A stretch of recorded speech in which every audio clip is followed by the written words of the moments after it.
pasyente sa PhilHealth para gawing voluntaryo po ang pagbabayad ng mga OFWs ng PhilHealth premiums. Alinsunod dito, inanunsyo na po ni Secretary Roque ng Department of Health na sinususpindi po niya ang item 10(2)C ng Implementing Rules and Regulation ng Universal Healthcare na nagpapataw ng mas mataas na kontribusyon habang meron tayong problema po sa COVID-19. Inanunsyo na rin po ng POEA at ng OWA na hindi na po i-require ang pagbayad ng ng PhilHealth premiums ng mga OFW para sila po maisyuhan ng kinakaulang mga papeles, yung tinatawag na OEC para makalabas ng bansa. Bilang pangunahing nagsulong po ng Universal Healthcare Law sa 17th Congress, lilinawin ko lang po. Wala po sa batas na nagsasabi na dapat patawan ng mga OFWs ng karagdagang premium sa pamamaraan na nais pong ipatupad ng PhilHealth. Yan po ay nasa Implementing Rules and Regulation para lang po sa kaalaman ng lahat.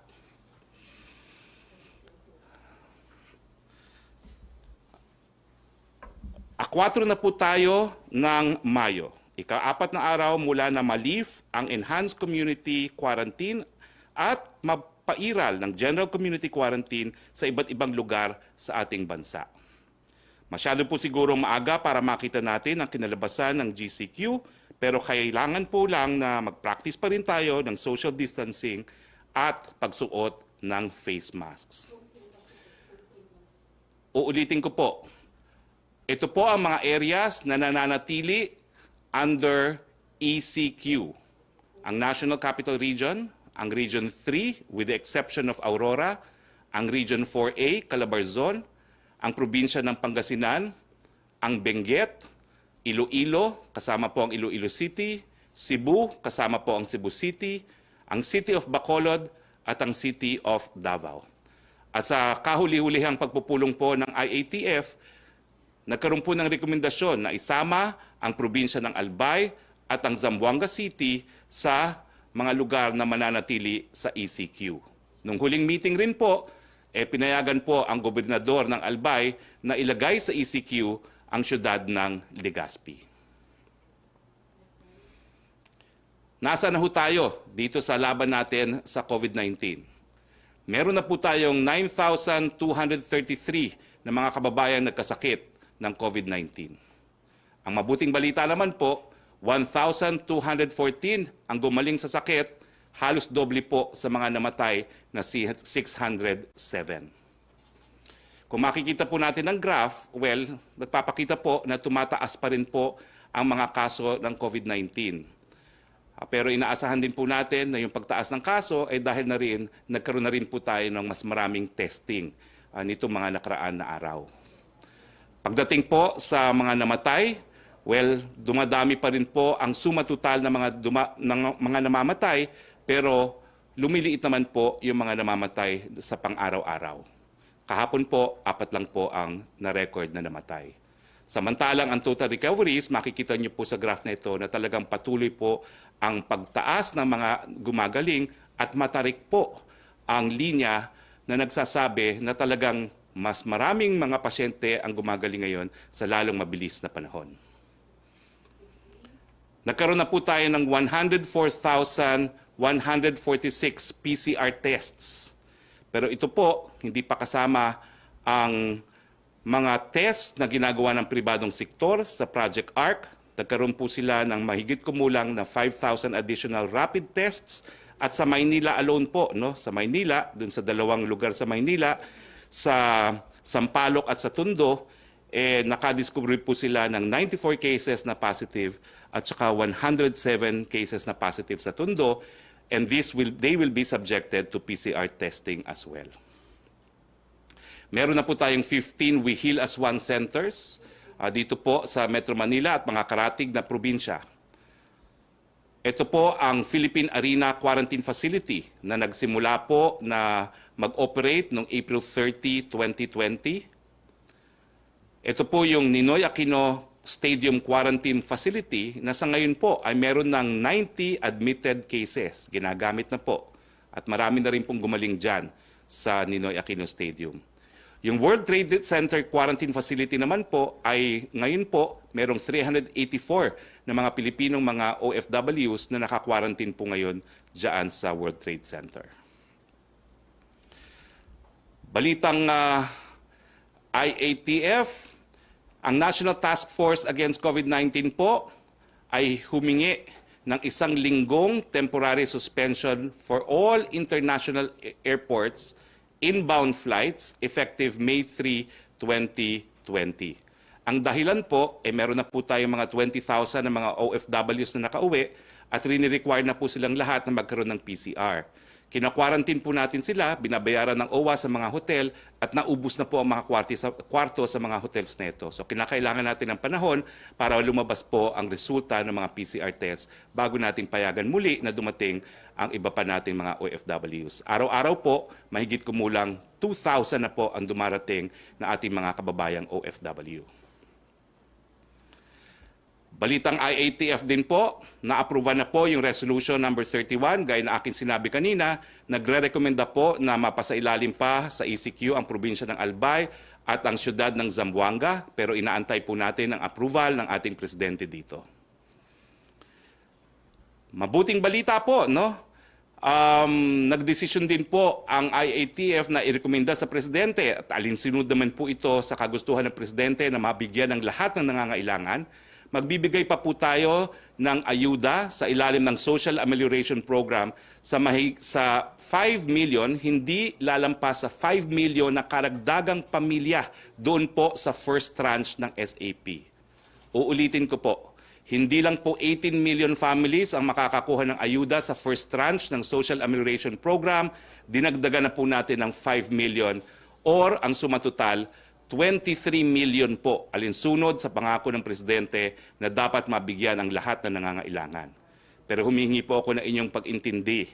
Bagamat 5 million po yan na additional na pamilya na mabibigyan ayuda sa first tranche, ang kanulayan po, marami pa rin magrereklamo na dapat sila mabigyan. Pero 5 milyon na po yan dahil narinig ng presidente ang iyong kahilingan. Para sa second tranche po ng SAP, inirekomenda po sa Office of the President na bigyan pa rin ng ayuda yung mga lugar na nasa ilalim ng ECQ, pero ito po ay inaantay ang approval ng ating presidente. Now, balitang IATF din po, ang National Task Force COVID-19 Chief Implementer po ay nag-approve na yung request ng mga iba't ibang LGUs para po sa sweeper flights para po sa kanilang mga constituents. Ibig sabihin po, papayagan na lumipad, pauwi sa kanya-kanyang mga probinsya yung mga na-stranded sa iba't ibang mga lugar. Ito po ay provided na merong minimum health standards at provided din ang gastusin po dito ay sasagutin ng mga LGUs na nag-request. Pang-apat, ang National Task Force Deputy Chief Implementer na si Vince Dizon ay itinalaga po bilang Chief Coordinator para sa T3, Trace, Treat, and Test program na ating gobyerno. Ang Department of Health naman po ay pinayagang magbigay ng exemptions para sa mga persons traveling in between GCQ and ECQ zones para sa kanilang urgent life-saving medical interventions and other medical considerations. Isa namang malagang anunsyo po mula sa Department of Finance at Bureau of Internal Revenue. Dahil nga po sa mga areas na nasa ilalim pa ng ECQ, nag-issue po ang BIR ng Revenue Regulation number 11-2020. At ito po ay nag-extend ng deadline para doon sa unang-una, magfa-file ng annual income tax return for individuals earning purely compensation income. Ang naunang deadline po niyan ay April 15, dahil sa ECQ, ito po ay June 14, 2020. Yung deadline po para sa annual income tax return for individuals, including mixed income earners, estates, and trusts, ang original deadline, April 15, inusog po natin to July 14, 2020. Ang annual income tax return po for individuals earning income purely from business and profession, original deadline po ay April 15, 2020. Ngayon po ay July 14, 2020. Dito naman po tayo sa good news. Unang-una, Nagkaroon po ng report ang prestigiyosyong magazine na The Economist. At ang sabi po ng The Economist, ang Pilipinas daw po ay pang-anim sa emerging economies na merong high level of financial strength. Ibig sabihin, malakas po ang ating ekonomiya. Ang Pilipinas po ay pangatlo sa Asia at nangunguna po sa ASEAN. Kasama rin po sa top 10 ang iba pang ASEAN countries na pinangungunahan po ng Thailand na number 7 at iba pang Asian countries kasama na ang Saudi Arabia, Bangladesh at China. Congratulations po, Mr. President, and to the entire economic team. At siyempre po, kami po ay binabati ang ating His Eminence Cardinal Luis Antonio Tagle sa kanyang pagtatalaga bilang isang Cardinal Bishop. Ito po ang pinaka-highest title ng isang kardinal sa simbahang Katolika. Ang tagumpay niyo po, Your Eminence, ay tagumpay ng buong sambayanang Pilipino. Maraming salamat po sa karangalan and congratulations. Questions? Joyce of DZMM? Yes, good afternoon po, Secretary. Sir, just to be clear on government policy on relief operations, I believe na balitaan nyo rin po this weekend na aresto po si former Senator Jinggoy Estrada dahil hindi daw po siya nakipag-coordinate sa LGU at wala po siyang hawak na quarantine pass when he gave out free bangus sa mga taga San Juan. Ito po ba ay dapat po na ginawa, inaresto si former Senator Estrada? Alam niyo po, pinapaubaya na po namin yan sa mga nag-enforce ng ECQ dyan po sa San Juan. No? At ang balita ko naman po, ayon sa PNP, binigyan po ng stern warning si dating Senador Estrada. We leave it at that. Some are saying po kasi, Secretary, nakikiusap po kami doon sa nais magkawang gawa, makipag-coordinate po tayo sa LGUs dahil doon sa pagbibigay po ng ayuda sa ating mga kababayan, kinakailangan naman po magkaroon ng safeguards na hindi po magkumpul-kumpulan at magdagsain kayo ng mga taong bayan. No? Kinakailangan magkaroon ng mga hakbang para masigurado ang social distancing habang namimigay ng ayuda. some are saying, Secretary, that this is an issue of politics in San Juan City. May panawagan po ba ang palas sa LGUs in terms of politics sa mga ganitong panahon na meron tayong kinakaharap na pandemic? Ang panawagan po ng Presidente sa buong sambayanan, isang tabi po muna natin ang politika habang nandito yung krisis sa COVID-19. Okay. Secretary, you mentioned may mga places nga po recommended for extension of ECQ. How about meron po bang places naman na dininay ang IATF para mapasailalim sa ECQ? Wala pa naman pong nadi-deny. Ang inaktuhan po ay yung mayroong mga pending requests. And last na po for me, balik session na po ang Congress today. Meron po ba tayong inaasahan from our lawmakers or may panawagan po ba tayo na sana unahin nila na key pieces of legislation? Well, umaasa naman po kami na talagang magiging kaagapay po ng Presidente ang ating mga kongresista at senador para magbigay ng tulong sa buong sambayanan sa panahon ng krisis na ito. Thank you so much, Secretary. Thank you. Roque? Hindi kita naririnig, Roque. Ang posibleng pag-lift ng ECQ sa National Capital Region by city po mismo. Natanong po ito kasi may ilang cities daw po sa Metro Manila ang mataas pa rin ang COVID-19 cases like Quezon City and Manila. And there are fears from some na baka daw po ma-lift na ang ECQ sa mga syudad na ito, mas tumaas daw po ang COVID-19. Ano po ang take dito ng IATF? Well, bilang tagapagsalita po ng IATF, wala pa pong desisyon kung ano mangyayari pagdating ng 15 ng Mayo. Ang desisyon po ay nakabase sa siyensya at nakabase po doon sa ating ekonomiya. Habang hindi po sapat ang ating kapasidad na magbigay ng medical attention doon sa posibleng mga magkasakit, ay baka hindi pa po ma-lift ang ECQ. Pero binabalanse rin po natin yan doon nga sa karapatan ng mga mamamayan na magkaroon ng hanap buhay. Siguraduhin lang po natin na kaya natin bigyan ng lahat ng magkakasakit ng medical attention dahil hanggang ngayon po wala pang bakuna, wala pang gamot din sa COVID-19. Pero wala pa pong desisyon dahil pang-4 na araw pa lang mula po nagkaroon ng 2-week extension ang ECQ. Titingnan po natin ang datos. Yung second question niya, if ever lang po daw na mag-decide na ang IATF na mag-GCQ ang NCR, do we expect activity sa Palace on Monday, May 18? Status quo pa rin po ba o virtual presser pa rin tayo? Wala naman po ako nakikitang problema dito sa virtual pressers na ginagawa natin. Trish, CNN? Secretary, good afternoon po. Sir, I'd like to ask for your din po sa PhilHealth. I understand suspended na po yung yung pagtataas po ng contributions sa OFWs. But sir, ibig sabihin suspended, pero in the long run, sir, sisingilin pa rin po ba sila? So many OFWs and different groups are reacting to this na sabi po, nasasaktan masyado yung OFWs dito sa pagtataas na ito. Ano pong, is there any possibility na completely hindi na po matuloy itong pag-increase ng contribution sa OFWs? Well, sa ngayon po, habang meron tayong krisis, ang naging desisyon ng Presidente, wag na muna tayo magpataw ng karagdagang pahirap, no, sa ating mga OFWs. Lalong-lalo na sa panahon na napakadami sa kanila ang nare-repatriate at nawala na rin ng trabaho.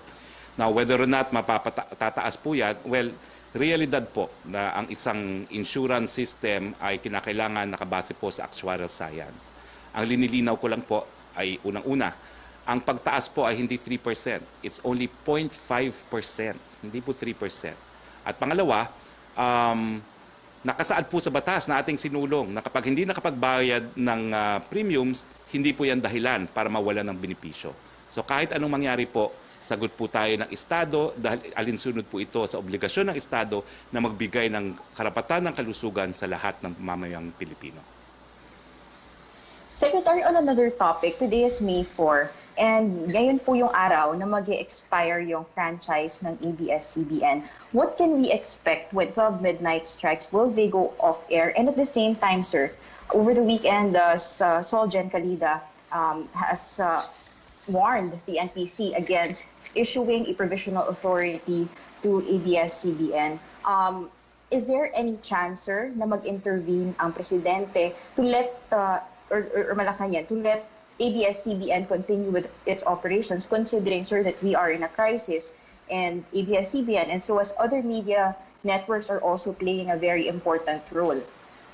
Well, ang Solgen po ay isang alter ego ng ating Presidente at sumulat na nga siya sa National Telecommunications Commission. Itong bagay pong ito is a matter that must be dealt with by the NTC as a quasi-judicial body at aantayin po natin ang sagot ng National Telecoms Commission. At ang Presidente naman po, ipatutupad po kung ano magiging desisyon ng National Telecommunications Commission. So sir, kung halimbawa po ang scenario natin is hindi po makapagbigay ng provisional authority itong NTC, wala na pong ABS-CBN by tomorrow. Tama po ba? And at the same time, sir, sorry, 3 questions. Possible po ba or can the President, parang for this crisis lang, sir, suspend muna yung rules governing or surrounding yung regarding sa franchise ng ABS-CBN po? Meron po kasing batas na nagbibigay ng kapangyarihang magbigay ng kasagutan dito sa mga tanong mo sa National Telecoms Commission. So hahayaan po namin ng NTC magdesisyon. At kung ano man ang desisyon ng NTC, ipatutupad din po yan ng buong gobyerno. So ang desisyon po ay nasa NTC. Sir, sorry, very last na po talaga. I remember, President... Nahawa ka na kay Joseph Morong, ha? Yes, okay. First time and last time for this week. Sir, I remember during an ambush interview with President Duterte, sabi niya po noon na pinapatawad niya na po yung ABS-CBN and yung ginawa po ni Solgen before was on his own. At this time, sir, is the President acting, or is the Solgen acting on his own when he warned the NTC? Kumbaga, wala pong kinalaman si Presidente doon sa naging recent action ni Solgen Calida. Well, ang alam ko po ay yung alam nyo rin na napatawad ng Presidente ang ABS-CBN. Pero hindi naman po pwedeng ma-impluensahan ng ating Presidente ang NTC dahil sa batas, decision po niya yan. Decision po ng komisyon yan at hindi naman po pwedeng pangunahan ng Presidente ang NTC pagdating sa isyong ito. Hayaan na muna natin magdesisyon ang NTC. Thank you, sir. Thank you, Secretary. Yusek Roque? Dalawa yung tanong ni Chris Jose ng Remate, pero yung ikalawang tanong niya, nasagot niyo na about PhilHealth. Yung unang tanong niya, muli pong nagpositibo si Senator Sani Angara sa COVID-19. And then may isa rin sundalo na after 2 weeks gumaling pero nag-positive pa rin daw ulit sa Zamboanga del Sur. Ano daw po ang explanation sa bagay na ito? Normal ba itong ganitong usapin? At kung maaari daw pong ito ang maging batayan para ma-extend ang ECQ sa National Capital Region after May 15. At ano daw po ang maipapayo nyo sa mga pasyenteng nakakaranas ng gatong sitwasyon? Well, unang-una po, no, best wishes and get well soon kay Senator Angara. But I'm not qualified to answer your question. Hindi po ako doktor, so I will defer to Yusek Vergere. Maricel Halile. Hapon po. Sir, just a few clarification lang po doon sa additional beneficiaries for the first tranche. Paano po pipiliin yung additional 5 million? Automatic po ba na yung na-reject doon sa first list, kasama na po sila doon sa additional 5 million? Meron naman pong guidelines ang DSWD at meron ding appeals procedure. So siguro, titignan din ng DSWD yung mga pamilya na na-reject nung unang beses na nagdesisyon kung sino yung 18 million families na yan. So, ang suma total po dyan, inaasahan natin na 5 milyong karagdagang pamilya ang magkakaroon ng ayuda. At sang-ayon din po yan sa guidelines ng DSWD. Opo, pero saan po natin kukunin, sir, yung funds considering na yun pong 200 billion na nakasaad po dun sa Bayanihan Act allotted po for only 18 million families. So ano po yung plano natin? Well, sa ngayon po, first tranche pa lang ang malinaw. Aabangan po natin ang desisyon ng ating presidente para sa second tranche. But I can assure you na yung ayuda na ibibigay sa additional 5 million families is within the budget given to Congress for the SAP. But sir, will there be any changes po doon sa 7-day extension na binigay na DILG considering na sa ngayon po, like yung sa Navotas, nasa 13.2% pa lang daw po yung nadidistribute nila. So mahihirapan sila na matapos and then there's additional 5 million. So will there be an extension po dun sa distribution? Well, definitely po kasi yung 5 million, karagdagang pamilya po yan. So yung mga hindi nakatanggap, masamang loob, may pag-asa pa po, no? Dahil naintindihan naman ng presidente natin na talagang napakadaming nawalan ng hanap buhay nung tayo nagkaroon ng ECQ. Konting tiyaga lang po, pasensya na po talaga. Hindi po natin gusto mangyari ito. Pero ulitin ko po, no, yung 4-piece natin kasi pinamimigay natin sa pamamagitan ng pagpapatawag sa lahat ng beneficiaries sa mga multi-purpose centers at ginagawa yan isang araw, tapos na. Hindi po natin pwede gawin ngayon yun dahil kinakailangan nga mag-social distancing. Kaya nga maraming mayor na nagsabi na ipakulong niyo na po kami at hindi namin talaga kaya gawin dahil nga merong social distancing rule. No?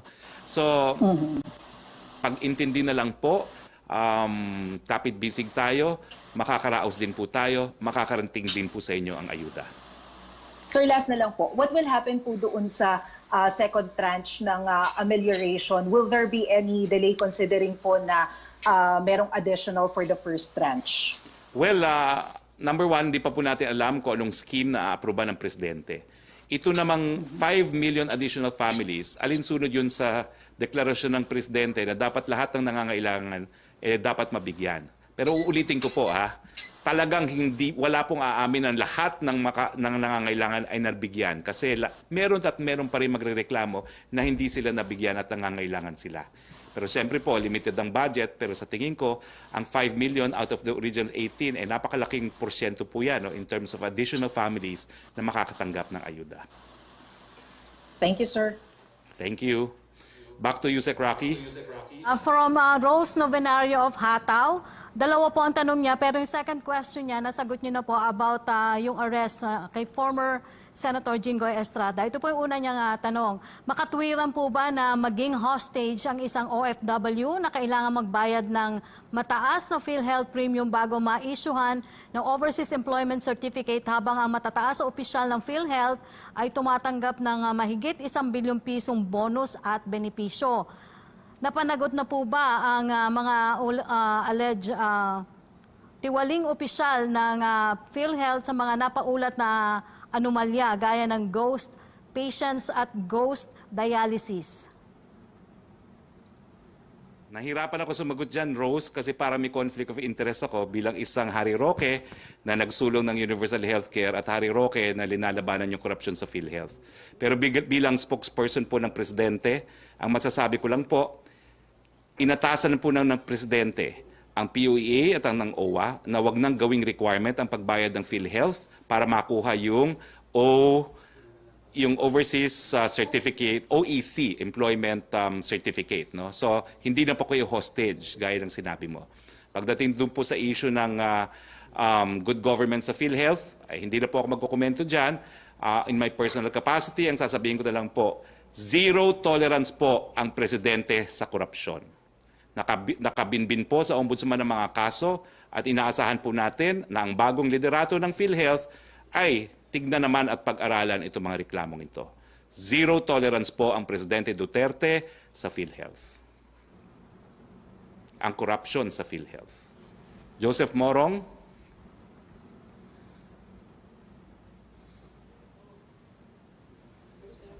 Joseph. Hello, sir. Yes, sir. Mr. Last Question. Kamusta ka Sir, na? first subject. Ayos na. Sir, first subject, first of maybe three. First subject, sa SAP, no? You said that the President added 5 more million ng families. How much will this entail? Well, di po ako magaling sa multiplication, pero that's 5 million times 5 to 8,000 per recipient. 5 to 8,000. Okay. Sir, dati, before yung ibang mga provinces nilagay sa GCQ, ang sabi ng IATF, kayo, no, ng Malacanang, is that itututok yung SAP sa ECQ areas na lamang. Ibig bang sabihin nito, sir, na yung mga nasa GCQ now will not receive SAP anymore? Wala pa pong desisyon na pinal, pero mukhang ganun po tayo patungo kasi binuksan na naman po natin ang ekonomiya ng mga lugar na nasa ilalim ng GCQ at pwede na maghanap buhay yung mga mamamayan natin sa GCQ areas. Okay, so sir, wala na, pwede o wala na yung sa GCQ areas? Hindi pa po pinalian, pero po pwedeng mangyari po yan dahil nga po dinamihan natin yung mga makakakuha ng ayuda sa SAP, naging 23 million instead of 18. So at syempre po yung superseding event ay pwede na maghanap buhay yung marami nating mga kababayan under GCQ. Sir, just last on this topic, no? Bakit ganun? Whose fault is it na may mga nagrereklamo pa rin na hindi nakakatanggap ng SAP this late in the game? Tapos na tayo sa isang buwan, more than 1 month. Alam mo, we have to go beyond finger pointing. Ang importante ay makarating ang ayuda sa taong bayan. At yan naman po talaga ang pinakikiusap na po ng Presidente. Gawin na po natin ang lahat under the limitation na kinakailangan may social distancing, iparating na natin yung ayuda. One consolation po sa mga local government units naman talaga ay namigay din ng ayuda galing sa kanilang sariling mga budget. Pero hindi po yan sapat. So the President po is again appealing to all LGUs. It's a matter of life or death po. And that is how they should deal with this issue of distribution of the SAP. Alright. Sir, can I shift to GCQ, no? Si Secretary Anyo kanina, he floated the idea na mukhang ang direction natin is as far as yung mga nasa ECQ areas, localized quarantine. Are you aware of this option? And can you elaborate what he meant since you're also in the meetings? As I said po, no, it all depends on science. And it also depends on economics. Kung kakayanin natin na isarado ang ekonomiya indefinitely hanggang magkaroon ng bakuna, bakit hindi? Hindi po natin kaya yon. So then the next best is buksan yung mga lugar kung saan meron ng kapasidad magbigay ng medical treatment para naman magkaroon na ng hanap buhay yung mga mamamayan. And that is one possibility, no, na pwedeng maibaba ang ECQ sa Metro Manila. Anything is possible at pwede rin na yung mga hotspots sa Metro Manila will remain under ECQ. It will depend po dun sa datos na makakalap natin bago magde-decide ang IATF kung anong gagawin on or before May 15.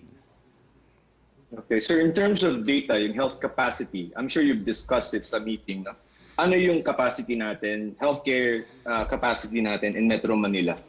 Well, kulang pa po lalo na yung ating critical care beds. No? In fact, almost exhausted na po yung ating mga ICU bed sa Metro Manila.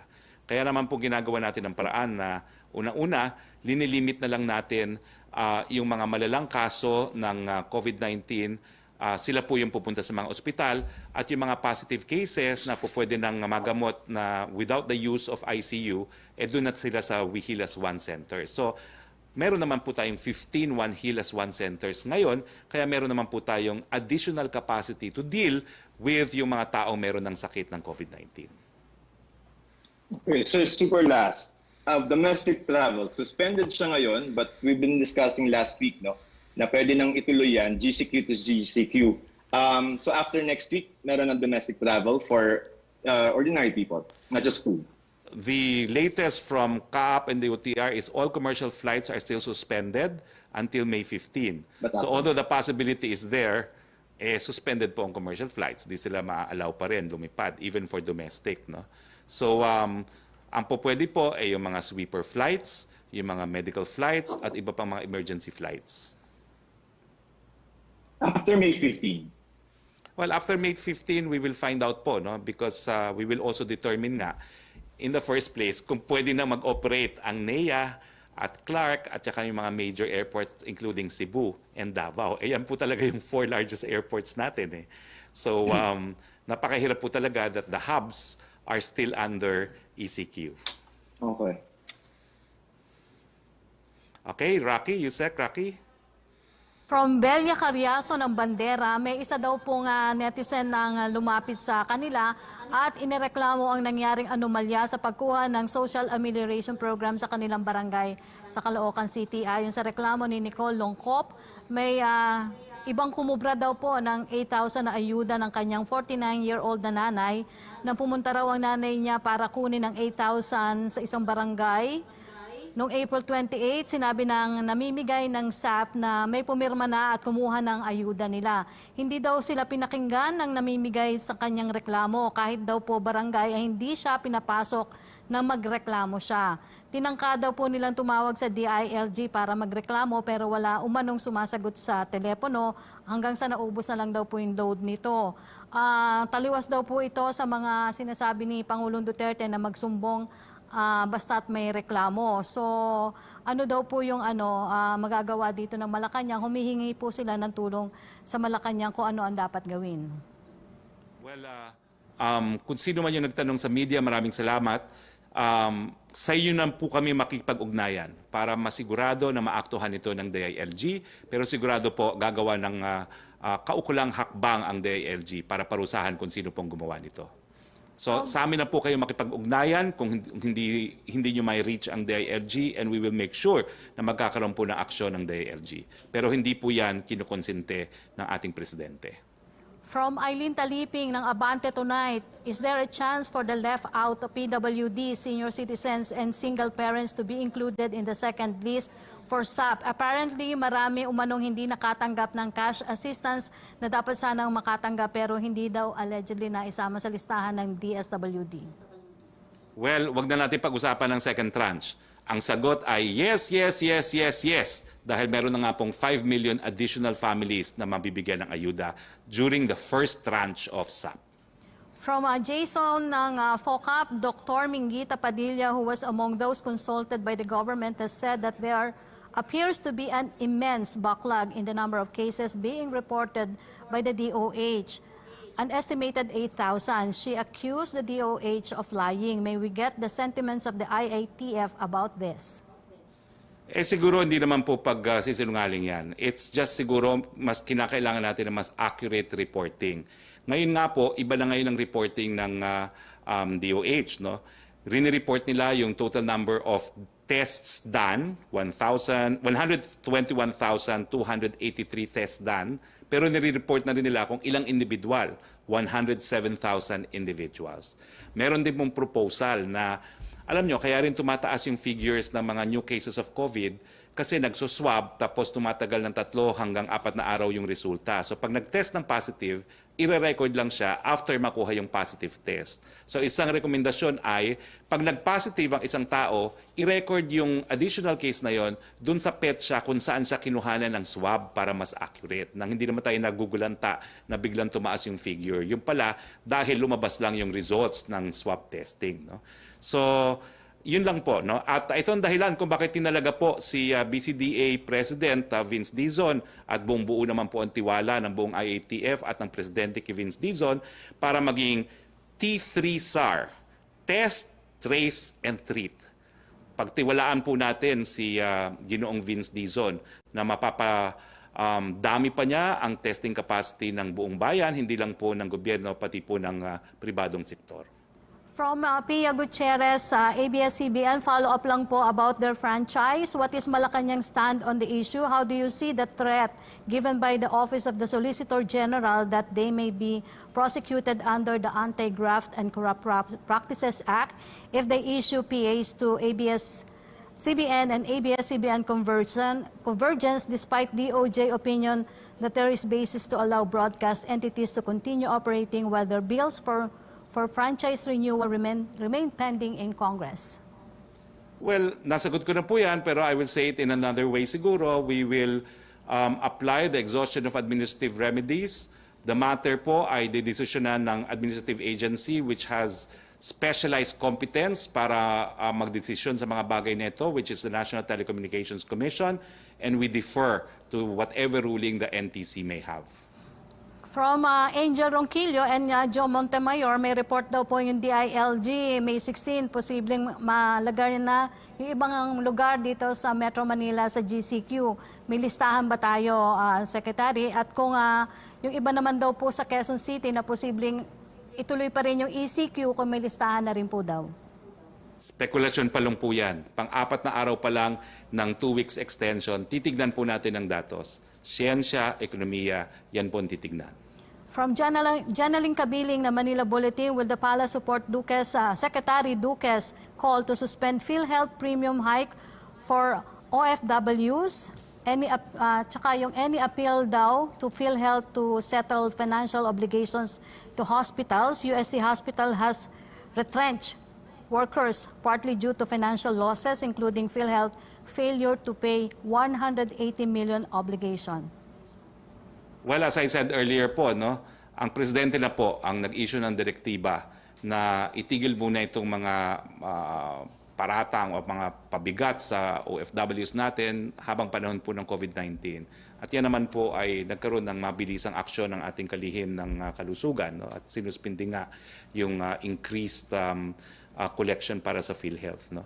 At uulitin ko po, hindi na po kinakailangan ipakita ang resibo na nagbayad ng PhilHealth para makakuha po ng Overseas Employment Certificate. Lilinawin ko lang po kanina nung sinabi ko na bilang author ng Universal Healthcare, wala po sa batas yung ganitong pagsingil sa OFW.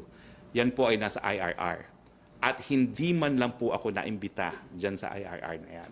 So wala po tayong alam kung ano naging batayan nila sa pagsulat ng IRR na yan. Ganun pa man, ay suspendido na po yung provision ng IRR na nagpapataw ng mas mataas na PhilHealth premiums. Okay, Secretary Roque, yan po mga naging katanungan ng ating mga kasamahan sa Malacanang Press Corps. Okay, maraming salamat po sa inyong lahat. At as usual, mga kababayan, let's all keep safe and thank you, Yusek Roque. Okay. Maraming salamat, Presidential Spokesperson Harry Roque. Maraming salamat sa Malacanang Press Corps. Salamat din sa RTVM. Sa ngalan po ng People's Television Network, ako po si Roque Ignacio. Salamat po.